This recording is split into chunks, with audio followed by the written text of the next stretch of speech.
Assalamualaikum warahmatullahi wabarakatuh. Perkenalkan, nama saya Ahmad Irfan. Pada video kali ini saya akan menjelaskan dua materi pada mata kuliah Psikologi Pendidikan yang cukup saya mengerti. Yang pertama adalah motivasi belajar.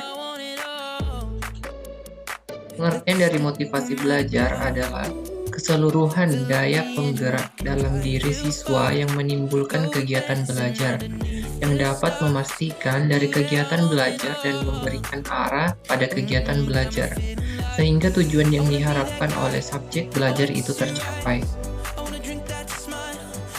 Kemudian adapun komponen dari motivasi belajar. Yang pertama adalah perhatian dari siswa untuk belajar. Kemudian ada relevansi atau keselarasan. Kemudian ada kepuasan, dan yang terakhir adalah rasa percaya diri. Kemudian faktor-faktor yang mempengaruhi motivasi belajar. Yang pertama adalah cita-cita. Semakin tinggi cita-cita dari seorang siswa, maka semakin tinggi pula motivasinya untuk belajar. Kemudian kondisi siswa. Kondisi siswa sangat mempengaruhi motivasi belajar dari siswa, baik dari kondisi kesehatan, mental, dan lain-lain. Kemudian kemampuan belajarnya. Adapun guru dan atau pengajar juga sangat berpengaruh mengenai mood atau keinginan dari siswa itu untuk belajar. Dan yang terakhir adalah kondisi lingkungan juga sangat mempengaruhi motivasi belajar dari peserta didik.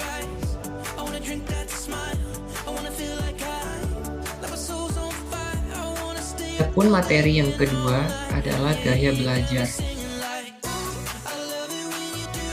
Pengertian gaya belajar yaitu gaya belajar merupakan kecenderungan siswa untuk mengadaptasi strategi tertentu dalam belajarnya sebagai bentuk tanggung jawabnya untuk mendapatkan satu pendekatan belajar yang sesuai dengan tuntutan belajar di kelas, di sekolah, maupun tuntutan dari mata pelajaran itu sendiri.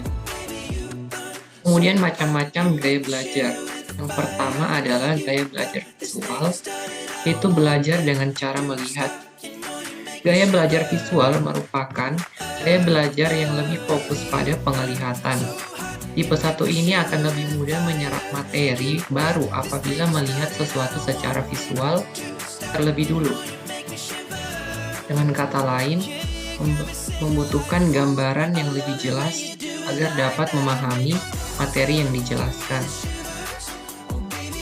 Kemudian tipe gaya belajar yang kedua adalah gaya belajar auditori atau belajar dengan cara mendengar. Orang dengan tipe belajar auditori akan lebih banyak mengandalkan pendengarannya untuk menerima pengetahuan atau informasi yang baru. Sehingga pelajar dengan tipe ini tidak terlalu mempermasalahkan tampilan visual ketika guru atau pengajar sedang mengajar. Hal terpenting baginya adalah dapat mendengar pembicaraan guru dengan baik dan jelas. Salah satu karakteristik yang khas dari tipe auditori adalah paling hafal dan peka terhadap ucapan yang pernah dia dengar. Kemudian gaya belajar yang terakhir adalah kinestik atau belajar dengan cara bergerak, bekerja, dan menyentuh. Anak dengan gaya belajar kinestik lebih senang belajar apabila melibatkan gerakan. Mereka akan lebih mudah memahami jika langsung praktek dibandingkan hanya mendengar penjelasan dari guru atau membaca buku. Cara belajar yang tepat adalah dengan mengajak peserta didik dengan gaya belajar kinestik untuk praktek secara langsung dengan cara melakukan eksperimen setelah memperoleh materi pembelajaran. Belajar sembari beraktivitas yang melibatkan gerakan seperti berjalan atau menjepitkan jari.